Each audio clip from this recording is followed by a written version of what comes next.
Box office దగ్గర mass మహారాజా రవితేజ నటించిన recent movie సంచలనాలను అందుకోవడంలో విఫలమవుతూ వస్తూ ఉండగా లేటెస్ట్ గా ఆడియన్స్ ముందుకు వచ్చిన మిస్టర్ బచ్చన్ బడ్జెట్ పరంగా భారీ బడ్జెట్ తో తెరకెక్కిన ఓపెనింగ్స్ పరంగా తీవ్రంగా నిరాశపరిచింది. దానికి తోడు రిలీజ్ అయిన రోజుకే ఎక్స్ట్రీమ్ లెవెల్లో నెగటివ్ రెస్పాన్స్ ను సొంతం చేసుకున్న ఈ సినిమా రెండవ రోజు బాక్సాఫీస్ దగ్గర ఏమాత్రం తేరుకోలేకపోయింది.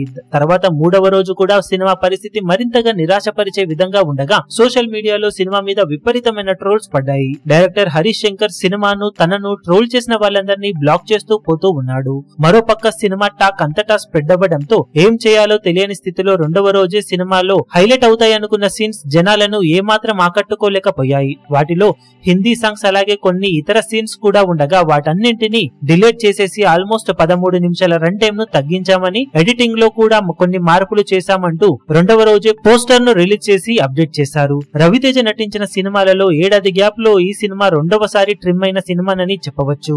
ఇది వరకు లాస్ట్ ఇయర్ దసరా టైంలో వచ్చిన tiger Nageswara Rao cinema run time మరీ ఎక్కువగా ఉండటం బెడసి కొట్టగా ఆ సినిమాను వీకెండ్ లోపే ఆల్మోస్ట్ 24 నిమిషాలకు పైగా రన్ టైమ్ ను తగ్గించారు. ఏడాది గ్యాప్ లో ఇప్పుడు మరోసారి మిస్టర్ బచ్చన్ మూవీ విషయంలో కూడా ఇదే జరిగింది. రవితేజ కూడా ఒకప్పుడు చేసినంత ఫోకస్ తో సినిమాలను చేయడం లేదేమో అని ఫ్యాన్స్ కూడా ఫీల్ అవుతూ ఉన్నారు. ఇలా నాసిరకం సినిమాలు ఎన్ని వచ్చినా మాస్ లో తన క్రేజ్ తగ్గదు అని ఆల్రెడీ ప్రూవ్ అయినా కానీ ఎన్నిసార్లని ఇలా ప్రూవ్ చేస్తూ ఉంటామని ఫ్యాన్స్ కూడా ఈ సినిమాను పెద్దగా పట్టించుకోవడం లేదని సినిమా హాలిడే రోజు జరుగుతున్న బుకింగ్స్ ను చూస్తే అర్థమవుతూ ఉంది.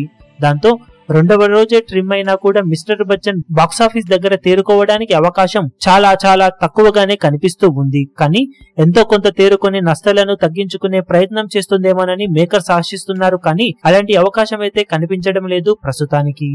ఈ వీడియో మీకు నచ్చినట్లయితే లైక్ చేయండి, షేర్ చేయండి, ఛానల్ ను సబ్స్క్రైబ్ చేయడం మాత్రం మరవకండి. ఏ చిన్న అప్డేట్ ను మిస్ అవ్వకూడదు అనుకుంటే బెల్ ఐకాన్ ను ప్రెస్ చేయండి.